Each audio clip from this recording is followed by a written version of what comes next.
Ibu mati aja, udah tua, cuma nyusahin aku.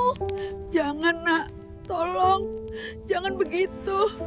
Sopir truk ini tak sengaja melihat asap hitam di kebun miliarder, tapi yang ia temukan membuat darahnya dingin. Seorang ibu tua diikat dan hampir dibakar oleh menantunya sendiri. Satu keputusan nekat menabrakkan truk membuka rahasia keluarga elit yang selama ini terlihat sempurna. Ketika sang miliarder pulang diam-diam dan mengetahui kebenaran, rumah tangga megah itu runtuh seketika, dan semua bermula dari seorang pria biasa yang memilih berhenti di jalan. Langit sore di jalan perkebunan itu berwarna jingga pucat ketika Arman Pratama melihat sesuatu yang membuat kakinya refleks mengendur dari pedal gas. Gumpalan asap hitam menggulung naik dari balik tikungan panjang, terlalu tebal untuk sekadar pembakaran rumput biasa. Truk tuanya melambat, mesin menggeram berat seolah ikut merasakan firasat buruk yang tiba-tiba memenuhi dadanya. Sudah 3 tahun Arman hidup di jalan sejak istrinya meninggal. Ia terbiasa mengabaikan banyak hal. Suara orang, berita buruk, bahkan rasa kesepian. Tapi asap seperti itu tidak pernah membawa kabar baik. Jangan ikut campur, gumamnya pelan, lebih seperti mengingatkan diri sendiri. Namun semakin dekat ia melaju, bau bensin yang tajam mulai menembus kabin. Panas dari api terasa bahkan sebelum ia melihat sumbernya. Begitu truk melewati tikungan, pemandangan di depan membuat napasnya tertahan. Api menjalar di sepanjang pagar kawat berduri yang memisahkan jalan dari area kebun. Rumput kering terbakar, angin sore meniupkan nyala yang semakin besar. Dan di sisi pagar, seorang perempuan parubaya berlutut, tangannya terjerat kawat yang melilit seperti jebakan. Gaunnya kotor dan robek, rambutnya acak-acakan, wajahnya pucat oleh ketakutan. "Tolong!" Suaranya pecah, nyaris tenggelam oleh gemuruh api. Arman menginjak rem keras. Truk berhenti dengan sentakan.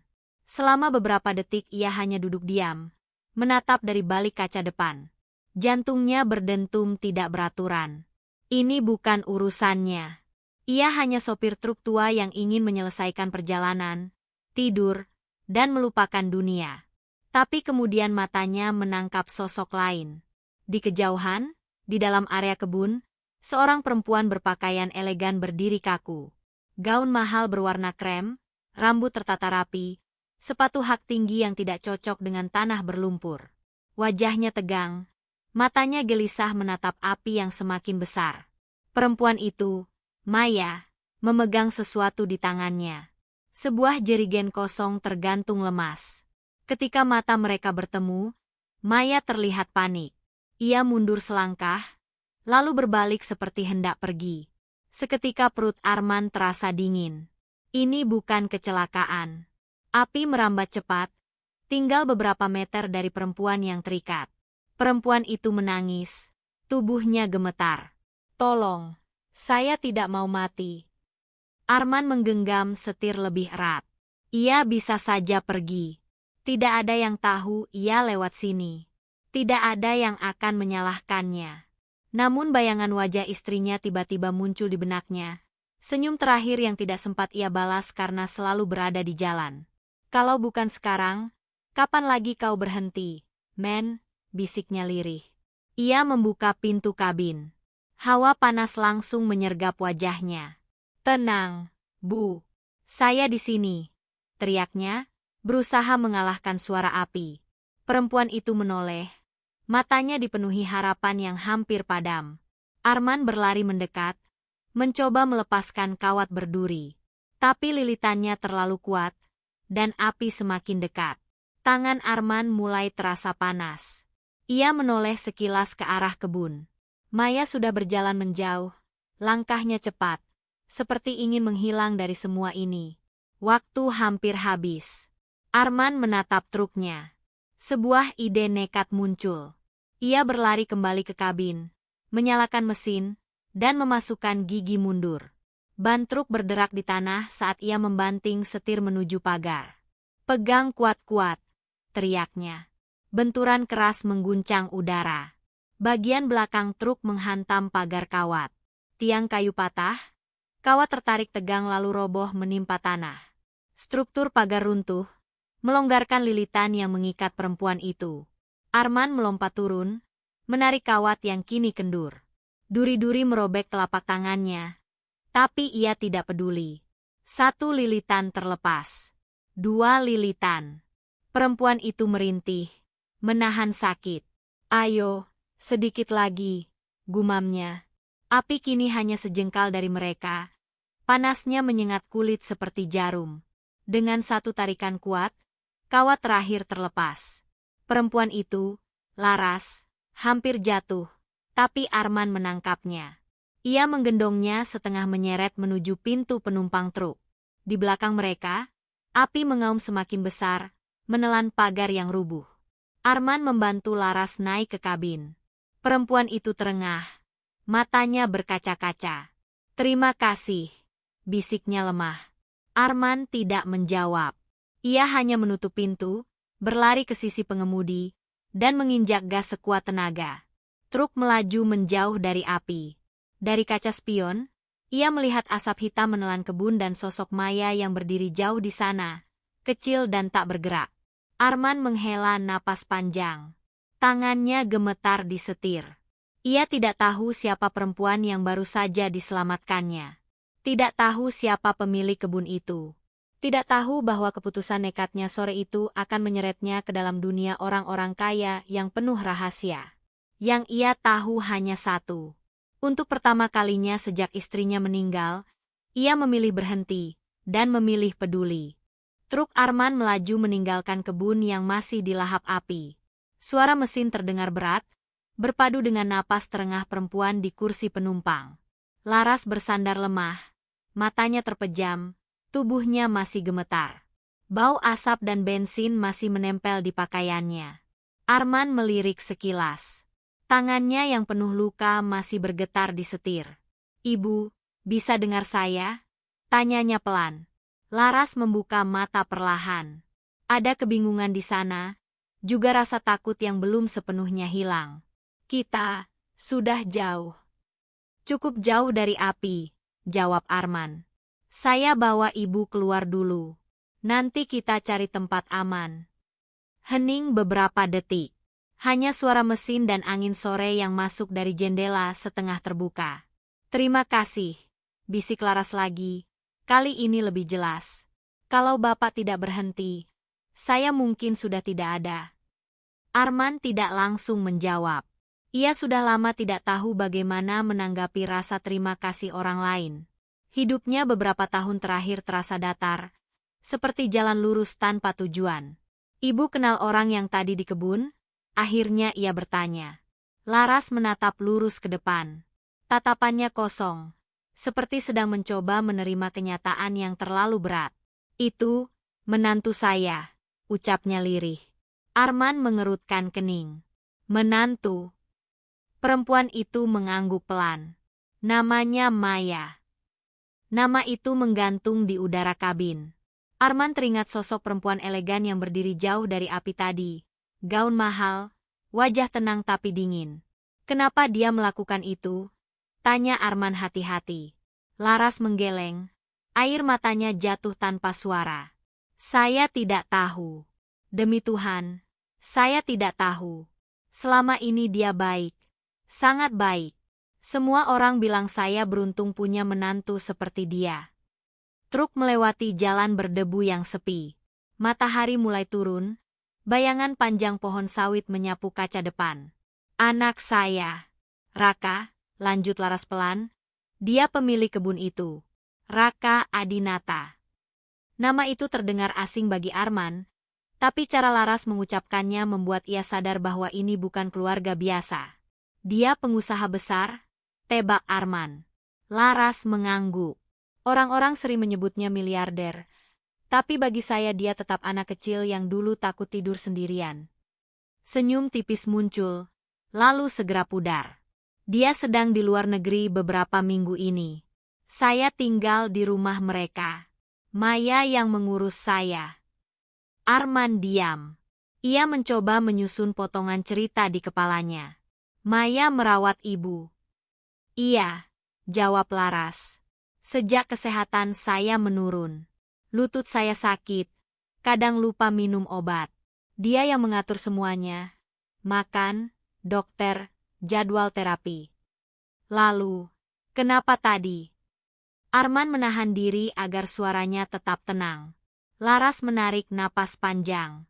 Saya merasa dia berubah beberapa bulan terakhir. Lebih dingin, lebih mudah marah. Tapi di depan orang lain dia tetap terlihat sempurna. Selalu tersenyum, selalu sopan. Ia terdiam sejenak, lalu berbisik, "Mungkin saya terlalu merepotkan." Arman menggeleng pelan. Tidak ada alasan untuk itu. Ia tidak melanjutkan kalimatnya, tapi bayangan Laras terikat di pagar masih jelas di kepalanya.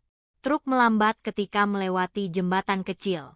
Di bawahnya, air sungai berkilau terkena cahaya senja. Maya sering bilang dia capek, lanjut Laras lirih. Capek harus selalu terlihat baik. Capek harus menjaga citra keluarga. Saya pikir itu hanya keluhan biasa. Saya tidak pernah menyangka. Suaranya pecah. Arman merasakan sesuatu menekan dadanya. Selama ini ia mengira dunia orang kaya jauh dari masalah seperti ini. Rumah besar, mobil mewah, hidup sempurna. Tapi di balik semua itu ternyata ada luka yang sama. Ibu tidak salah, ucapnya akhirnya. Laras tersenyum tipis, tapi matanya tetap basah. Bapak orang baik. Tidak banyak orang mau berhenti di jalan untuk orang asing. Arman tidak menjawab. Ia justru memikirkan perempuan elegan itu, Maya, dan cara dia berjalan menjauh dari api. Tidak ada panik, tidak ada usaha menolong. Hanya keinginan untuk pergi. Sebuah firasat buruk muncul. Ini bukan sekadar konflik keluarga. Ada sesuatu yang lebih gelap di balik semua ini. Truk terus melaju menuju kota kecil di depan. Lampu jalan mulai menyala satu persatu, memantulkan cahaya redup di kaca depan yang berdebu. "Ibu," Arman berkata pelan, "kita harus ke rumah sakit dulu. Setelah itu, mungkin kita lapor polisi." Laras terdiam cukup lama sebelum mengangguk. "Saya tidak ingin anak saya hancur karena ini," bisiknya. "Tapi saya juga tidak bisa pura-pura tidak terjadi apa-apa." Arman menatap jalan di depannya. Untuk pertama kalinya ia merasa hidupnya terseret ke dalam sesuatu yang jauh lebih besar daripada sekadar perjalanan mengantar muatan. Ia hanya seorang sopir truk biasa. Namun sore itu, ia telah menyelamatkan ibu dari seorang miliarder, dan tanpa sadar melangkah masuk ke rahasia keluarga yang mungkin akan mengubah hidupnya selamanya. Pesawat jet pribadi itu mendarat tanpa sorotan kamera, tanpa pengumuman besar. Raka Adinata turun dari tangga dengan langkah cepat. Jas gelapnya tertiup angin malam. Wajahnya tenang, tapi matanya tajam seperti seseorang yang baru saja menerima kabar buruk. Ia seharusnya kembali 2 minggu lagi. Tidak ada yang tahu ia pulang lebih cepat, bahkan istrinya sendiri. Di dalam mobil menuju kota, asistennya menyerahkan tablet berisi laporan singkat. "Pak Raka, tadi sore ada kebakaran kecil di area kebun utara. Sudah ditangani. Tidak ada korban jiwa." Raka mengangguk sekilas. Penyebabnya masih diselidiki. Namun sesuatu dalam dirinya terasa tidak nyaman. Ia sudah puluhan tahun mengelola kebun itu, dan kebakaran bukan hal asing. Tapi entah kenapa, laporan kali ini terasa berbeda. Sesampainya di kantor keamanan kebun, ia meminta rekaman CCTV tanpa banyak bicara. Petugas terlihat gugup saat layar besar menyala. Gambar hitam putih itu memperlihatkan pagar kawat yang terbakar. Seorang perempuan terikat. Api merambat cepat. Lalu muncul sebuah truk tua yang menabrak pagar. Raka mencondongkan tubuh. Napasnya tertahan. "Putar ulang," katanya pelan. Rekaman diputar kembali. Kali ini ia melihat sosok lain. Seorang perempuan berdiri agak jauh dari api, memegang jerigen kosong. Raka membeku. "Maya?" Nama itu keluar hampir tanpa suara. Petugas keamanan saling pandang. "Kami juga melihat itu, Pak." Tapi belum berani menyimpulkan apapun. Raka tidak menjawab. Tatapannya terpaku pada layar, pada wajah istrinya yang terlihat jelas meski dari jarak jauh. Ia melihat Maya mundur, lalu berjalan pergi saat truk itu datang. Tidak ada usaha menolong. Hanya kepergian yang tergesa. Dadanya terasa berat. Siapa sopir truk itu? Tanya Raka akhirnya. Kami cek dari laporan polisi, Pak. Namanya Arman Pratama. Dia yang membawa korban ke rumah sakit. Korban. Kata itu menusuk lebih dalam daripada yang ia duga. Korban siapa? Petugas ragu sejenak sebelum menjawab. Ibu Laras, Pak. Dunia seakan berhenti sejenak. Raka berdiri tiba-tiba. Kursinya terdorong ke belakang dengan bunyi keras. Ibu saya? Suaranya rendah tapi penuh tekanan. Iya, Pak. Kondisinya stabil. Ada luka ringan dan syok. Tanpa menunggu penjelasan lebih jauh, Raka berbalik menuju pintu. Mobilnya melaju cepat menuju rumah sakit kota. Sepanjang perjalanan, pikirannya dipenuhi pertanyaan yang tidak ingin ia akui. Maya selalu terlihat sempurna. Istri ideal, menantu yang baik, perempuan yang selalu tahu cara bersikap di depan orang lain. Ia bahkan sering dipuji media sebagai simbol keluarga harmonis. Tapi rekaman tadi tidak bisa ia abaikan. Lampu UGD rumah sakit tampak terang dari kejauhan. Raka turun sebelum mobil benar-benar berhenti. Aroma desinfektan menyambutnya saat ia melangkah masuk. Seorang perawat menunjuk ruang tunggu kecil di sudut lorong. Pak Arman ada di sana, Pak. Raka melihat seorang pria parubaya duduk dengan tangan di perban. Pakaiannya sederhana, wajahnya lelah, tapi sorot matanya tenang. Arman menoleh saat langkah sepatu Raka mendekat. Bapak Arman?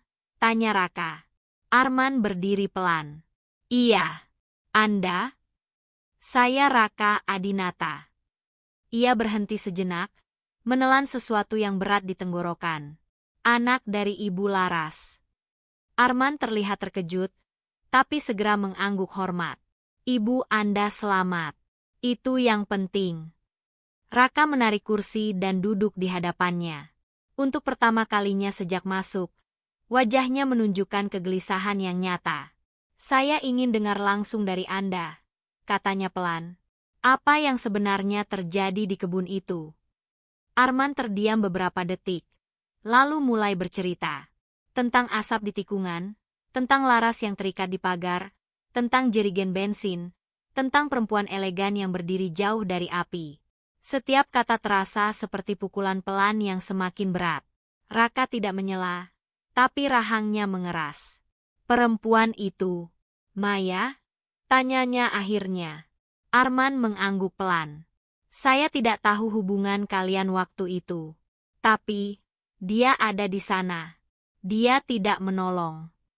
Hening panjang memenuhi ruangan. Raka menunduk, kedua tangannya bertaut di depan wajah. Selama bertahun-tahun ia percaya bahwa keluarganya sempurna. Bahwa semua berjalan baik-baik saja di rumah besar yang selalu terlihat damai dari luar. Tapi malam itu, keyakinan itu mulai retak. Ia mengangkat kepala, menatap Arman dengan mata yang kini lebih dingin. Terima kasih sudah menyelamatkan ibu saya, katanya lirih. Arman hanya mengangguk. Di luar ruang tunggu, suara langkah dokter terdengar mendekat. Dunia Raka terasa bergeser, bukan lagi tentang bisnis, angka, atau reputasi, melainkan tentang kebenaran yang mungkin akan menghancurkan rumah tangganya sendiri. Dan untuk pertama kalinya sejak menikah, ia mulai bertanya pada dirinya sendiri. Apakah ia benar-benar mengenal perempuan yang selama ini dipanggilnya istri? Malam itu rumah besar milik Raka Adinata terasa lebih dingin dari biasanya. Lampu kristal di ruang tamu menyala terang, memantulkan bayangan panjang di lantai marmer. Tidak ada suara musik, tidak ada tawa pelayan seperti biasanya. Hanya keheningan yang menekan. Maya berdiri di dekat jendela, masih mengenakan gaun elegan yang sama seperti di rekaman CCTV. Wajahnya pucat, tapi ia berusaha terlihat tenang saat Raka masuk. Kamu pulang lebih cepat, katanya pelan, mencoba tersenyum. Raka tidak langsung menjawab. Ia meletakkan jasnya di kursi, lalu berdiri beberapa langkah dari Maya. Tatapannya tajam, berbeda dari biasanya. Aku melihat rekaman kebun, ucapnya datar. Senyum Maya menghilang seketika. Hening panjang menggantung di antara mereka. Kamu ada di sana, lanjut Raka. Saat ibu hampir mati. Maya memalingkan wajah, bahunya sedikit gemetar. Aku bisa jelaskan. Jelaskan, jawab Raka singkat. Maya menarik napas panjang, seperti seseorang yang akhirnya menyerah menyembunyikan sesuatu. Aku capek, Kak, katanya lirih. Aku sudah capek bertahun-tahun. Raka mengerutkan kening. Capek apa? Semua. Suara Maya meninggi, emosinya akhirnya pecah.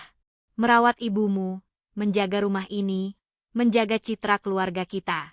Semua orang pikir hidupku sempurna, padahal aku hampir tidak punya hidup sendiri. Raka terdiam.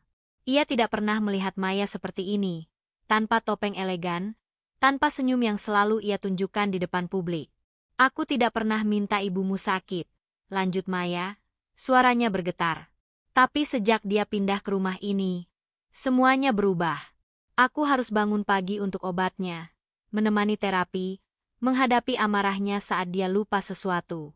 Dan kamu. Ia menatap Raka tajam. Kamu selalu pergi. Bisnis, perjalanan, rapat. Kamu tidak pernah melihat apa yang aku alami. Kata-kata itu menghantam Raka lebih keras dari yang ia duga.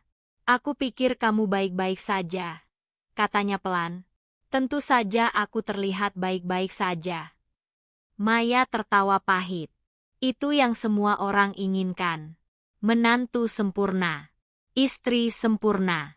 Perempuan yang selalu tersenyum. Ia berjalan mondar-mandir. Tangannya mengepal. Tapi di dalam, aku merasa tenggelam. Aku tidak punya ruang untuk bernapas. Raka menatapnya lama. Untuk pertama kalinya ia melihat sisi lain istrinya. Sisi yang selama ini tersembunyi di balik kesempurnaan. Lalu kamu memilih itu? Tanyanya perlahan. Maya menunduk. Air matanya jatuh tanpa suara. Aku tidak tahu kenapa aku melakukannya, bisiknya.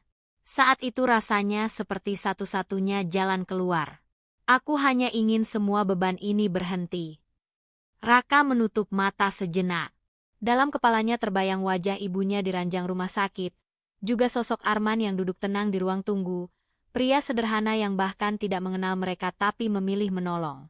Seorang sopir truk yang tidak punya hubungan apapun dengan kita berani mempertaruhkan nyawanya, kata Raka lirih.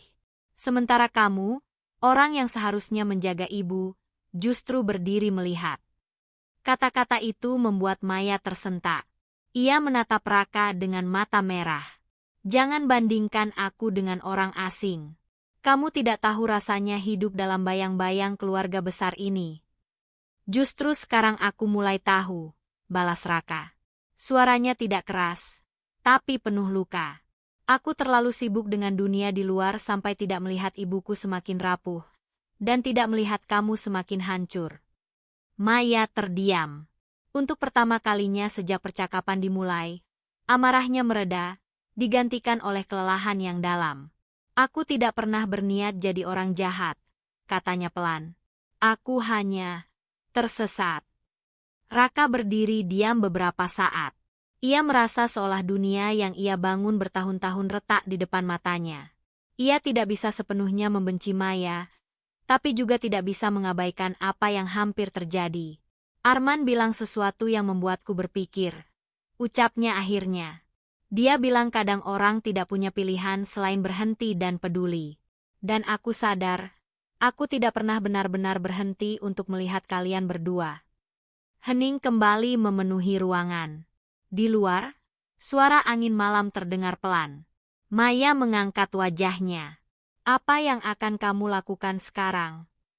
Pertanyaan itu menggantung berat. Raka tidak langsung menjawab. Ia hanya menatap perempuan yang pernah ia cintai dengan keyakinan penuh.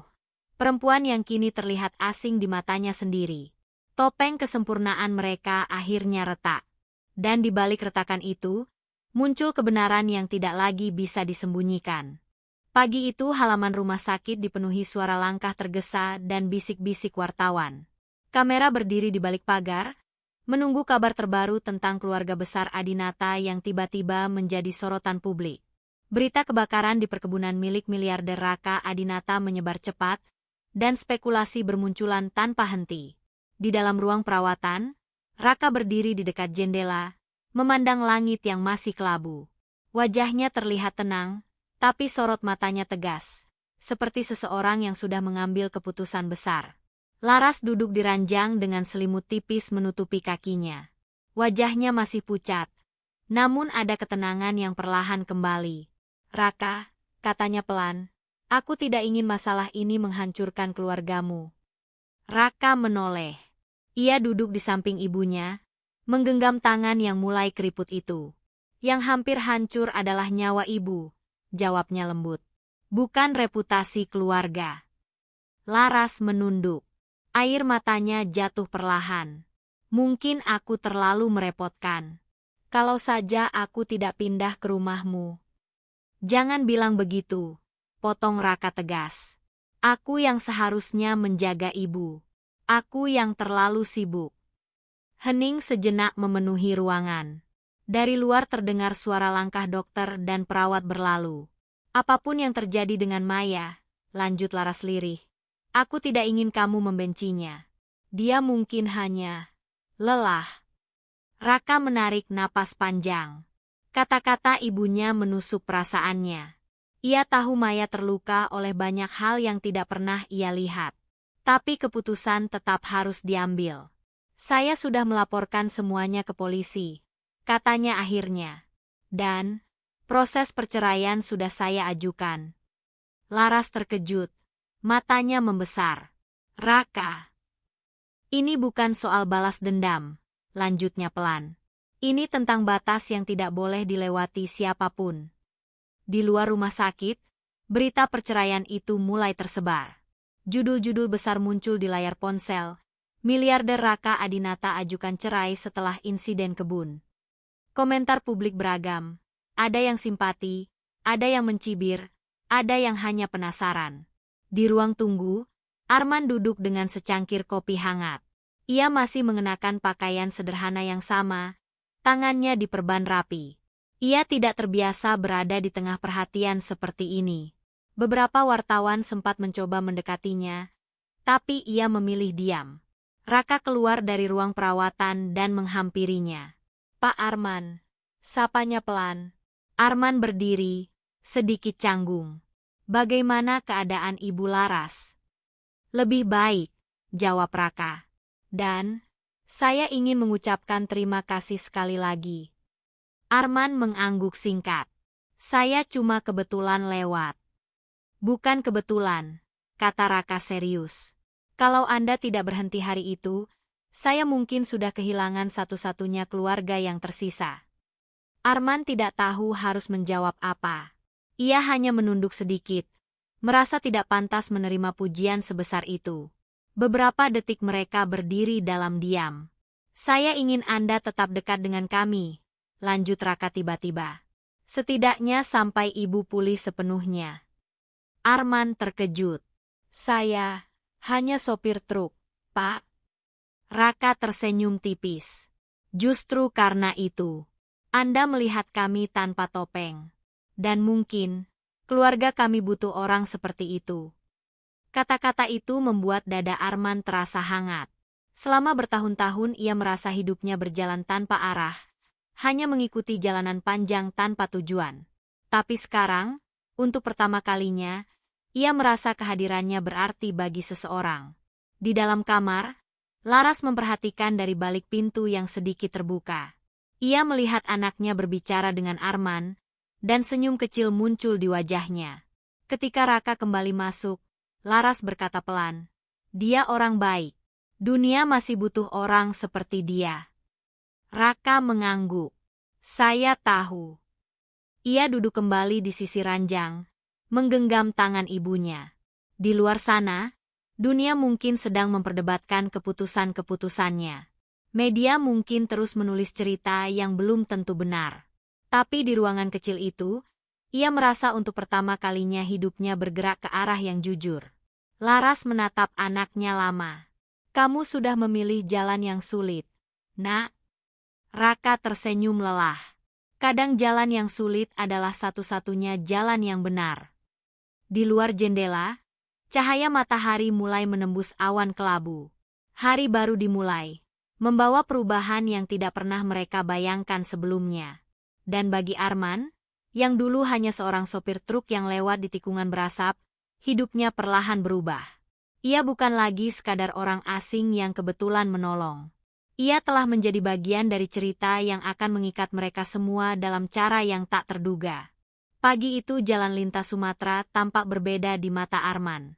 Matahari baru saja naik, memantulkan cahaya hangat di kaca depan truknya. Mesin tua itu tetap menderu seperti biasa. Namun ada sesuatu di dalam dirinya yang tidak lagi sama. Sudah beberapa minggu sejak kejadian di kebun. Luka di tangannya mulai mengering, dan rasa sesak yang selama bertahun-tahun menemaninya perlahan terasa lebih ringan. Ia kembali menjadi sopir truk, pekerjaan yang sudah menjadi bagian dari hidupnya sejak muda. Namun kini, setiap perjalanan tidak lagi terasa seperti pelarian dari masa lalu. Jalanan bukan lagi tempat untuk menghindar, melainkan ruang untuk hidup. Truk berhenti di halaman rumah besar milik Raka Adinata. Pagar tinggi terbuka perlahan saat penjaga mengenali kendaraan itu. Arman turun dengan langkah santai, membawa kantong plastik berisi buah-buahan yang ia beli di pasar pagi. Di teras, Laras duduk di kursi rotan, diselimuti cahaya matahari yang lembut. Wajahnya terlihat lebih sehat. Senyum langsung muncul saat melihat Arman. "Kamu datang lagi," katanya hangat. Arman mengangguk. "Sekalian lewat. Bawa mangga kesukaan ibu." Laras tertawa kecil. "Kamu ini selalu bilang, sekalian lewat, padahal jelas sengaja mampir."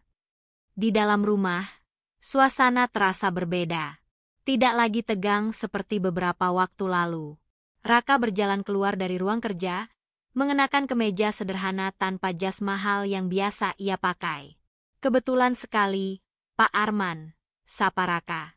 "Saya baru saja selesai rapat tentang yayasan."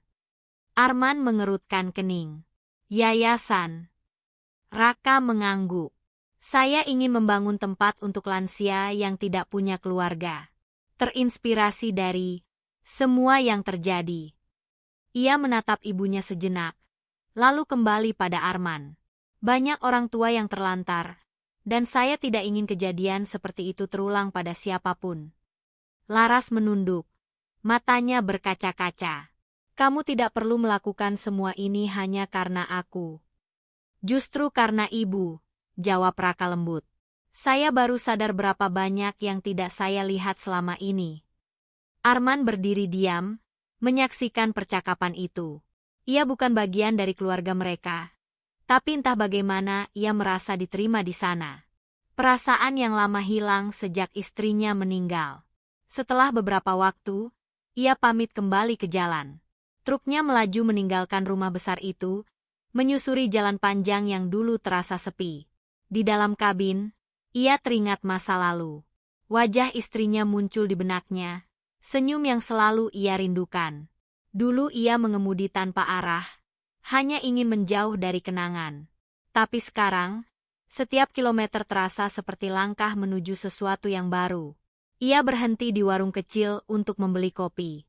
Pemilik warung menyapanya ramah, dan untuk pertama kalinya dalam waktu lama, Arman benar-benar menikmati percakapan ringan tanpa merasa kosong. Perjalanan berlanjut hingga sore. Matahari mulai condong, bayangan pepohonan menari di aspal. Jalanan sepi, hanya sesekali kendaraan lewat dari arah berlawanan. Saat melewati tikungan panjang, Arman melihat sesuatu di kejauhan. Sebuah mobil tua berhenti di pinggir jalan. Kap mesinnya terbuka, dan seorang perempuan berdiri di sampingnya, tampak kebingungan. Dua anak kecil duduk di trotoar, memandang mobil dengan wajah lelah. Arman memperlambat laju truknya. Dulu, mungkin ia akan terus melaju. Menganggap itu bukan urusannya. Menganggap selalu ada orang lain yang akan berhenti. Tapi sekarang, ia tahu rasanya menjadi orang yang membutuhkan pertolongan, dan rasanya menjadi orang yang memilih berhenti. Tangannya menggenggam setir lebih erat. Senyum kecil muncul di wajahnya. Ya, mungkin ini jalanku sekarang, gumamnya pelan. Truk itu menepi perlahan. Rem diinjak lembut, mesin bergemuruh pelan. Arman menatap kaca spion sebentar, lalu membuka pintu kabin. Angin sore menyentuh wajahnya saat ia melangkah turun, berjalan menuju orang-orang yang membutuhkan bantuan. Jalanan di depannya masih panjang. Tidak ada yang tahu kemana ia akan membawa Arman selanjutnya. Namun satu hal pasti, untuk pertama kalinya sejak kehilangan terbesar dalam hidupnya, ia tidak lagi mengemudi untuk melarikan diri. Ia mengemudi untuk pulang, dan untuk berhenti ketika dunia memintanya peduli.